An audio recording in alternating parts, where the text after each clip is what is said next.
Di sini saya akan menjelaskan standarisasi jaringan komputer.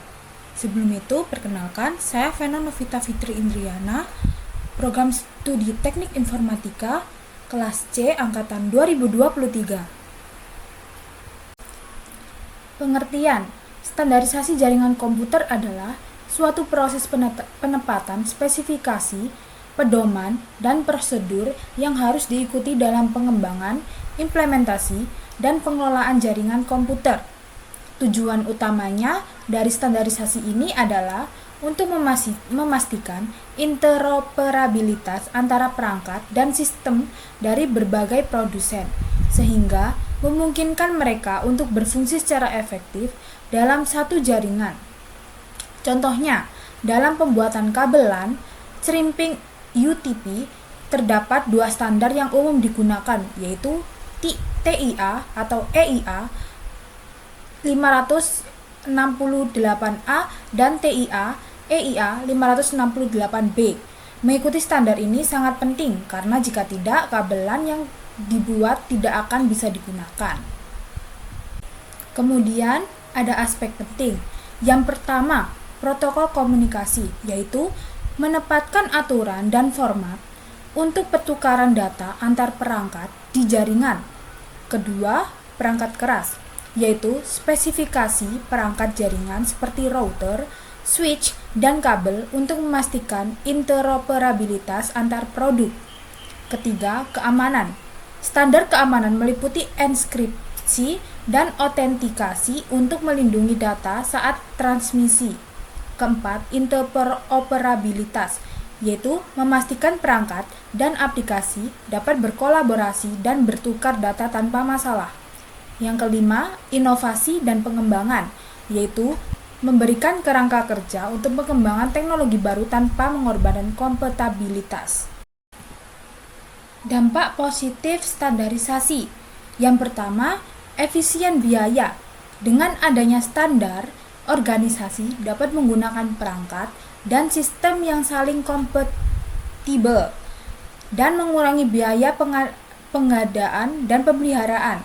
Hal ini juga mengurangi kebutuhan untuk pelatihan khusus bagi staf IT. Kedua, kualitas layanan. Standar membantu menetapkan parameter untuk kualitas layanan jaringan, seperti kecepatan dan keandalan. Ini memastikan pengalaman pengguna yang konsisten dan berkualitas. Yang ketiga, ada akses global, yaitu standarisasi memungkinkan akses yang lebih luas ke teknologi dan layanan jaringan, termasuk di negara berkembang. Ini membantu dan memperluas konektivitas dan meningkatkan pertumbuhan ekonomi. Yang keempat, dampak lingkungan. Standarisasi dapat mendorong pengguna teknologi yang lebih efisien dan ramah lingkungan, membantu mengurangi jejak karbo dan infrastruktur TI dan jaringan. Tantangan dalam standarisasi. Yang pertama, kecepatan pengembangan teknologi. Teknologi jaringan yang cepat berubah membuat standar seringkali usang atau tidak relevan. Yang kedua, kompleksitas sistem. Infrastruktur jaringan yang kompleks menyulitkan pembuatan standar yang diterima secara luas. Yang ketiga, biaya implementasi. Adopsi standar baru memerlukan investasi signifikan yang bisa menjadi beban bagi organisasi kecil. Yang keempat, kurangnya kesadaran. Banyak organisasi tidak menyadari pentingnya standarisasi, sehingga kurang mendukung inisiatif tersebut. Contoh standar jaringan. Yang pertama, TCP atau IP, yaitu protokol dasar untuk komunikasi internet dengan TCP untuk pengiriman data yang andal dan IP untuk pengalaman paket. Yang kedua, Ethernet, yaitu standar untuk jaringan lokal LAN yang mengatur koneksi dan komunikasi perangkat melalui kabel. Yang ketiga, Wi-Fi, standar untuk jaringan nirkabel yang memungkinkan perangkat terhubung ke internet menggunakan gelombang radio. Yang keempat, IEEE 802.16 atau WiMAX, yaitu standar untuk akses nirkabel berkecepatan tinggi dan menyediakan koneksi breadboard broadband jarak jauh. Yang kelima, IPv6. Versi terbaru dari protokol IP untuk menawarkan ruang alamat yang lebih besar dan fitur keamanan yang lebih baik dibanding IPv4.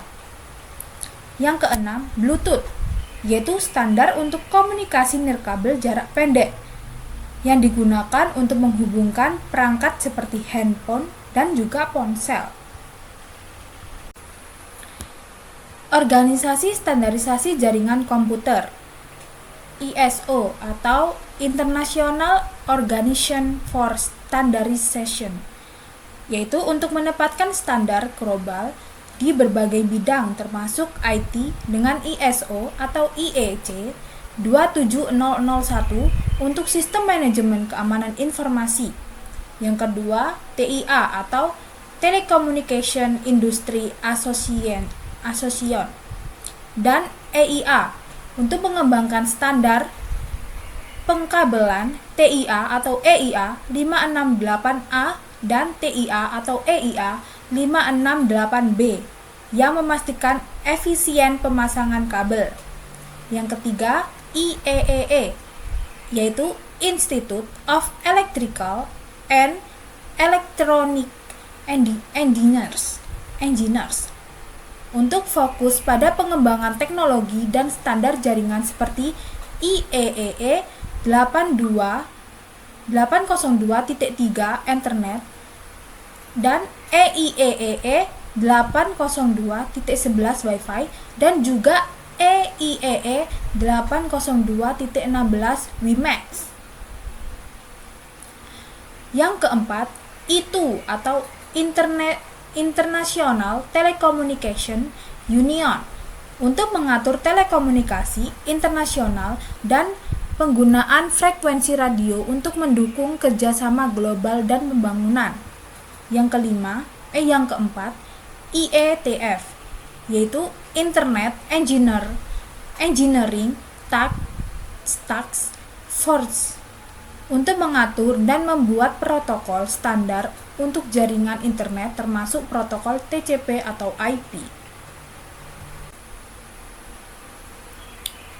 Contoh network protokol. Yang pertama, UDP atau User Datagram Protocol. Protokol tanpa koneksi yang memungkinkan pengiriman data lebih cepat tanpa menjamin pengiriman. Yang kedua, File Transfer Protocol atau FTP.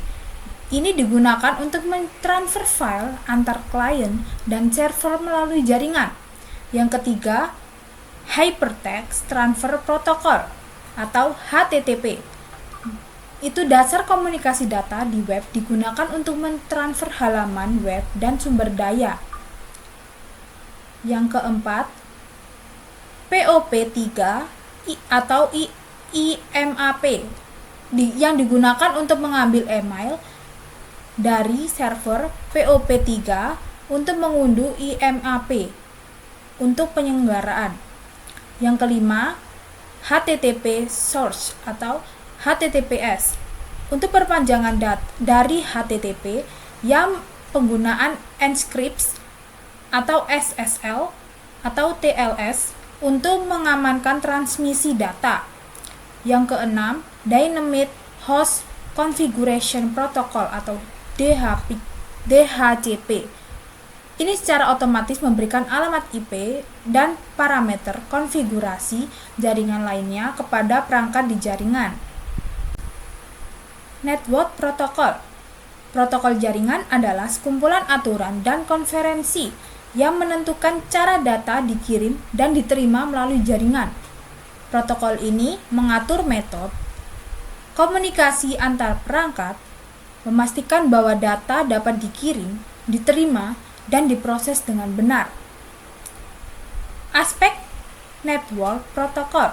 Yang pertama, format data, yaitu menentukan bagaimana data disusun dan diformat untuk transmisi.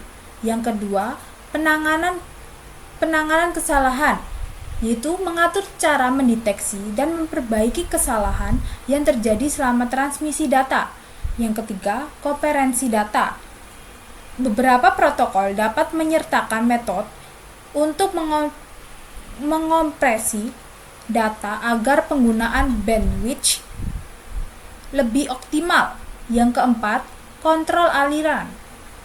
Mengelola laju transmisi data untuk mencegah pengiriman menjadi kewalahan. Yang kelima, manajemen koneksi. Untuk menentukan bagaimana koneksi dibuat, dipelihara, dan diakhiri.